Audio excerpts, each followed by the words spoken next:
মেয়েদের জীবনের সবথেকে বড় স্কুল হচ্ছে তার শ্বশুরবাড়ি, যেখানে শিক্ষার কোনো শেষ নেই, শিক্ষকেরও অভাব নেই।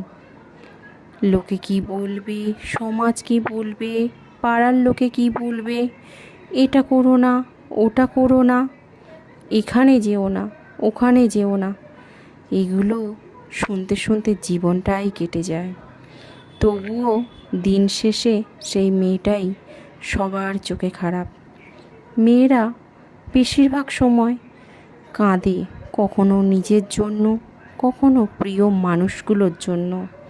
তবুও কাউকে কিছুই বুঝতে দেয় না, কারণ তারা পরিবারের কথা ভেবে সারাটা জীবন সুখে থাকার অভিনয় করে চলে, যাতে শ্বশুরবাড়ির কোনো বদনাম না হয়, স্বামীর কোনো বদনাম না হয়।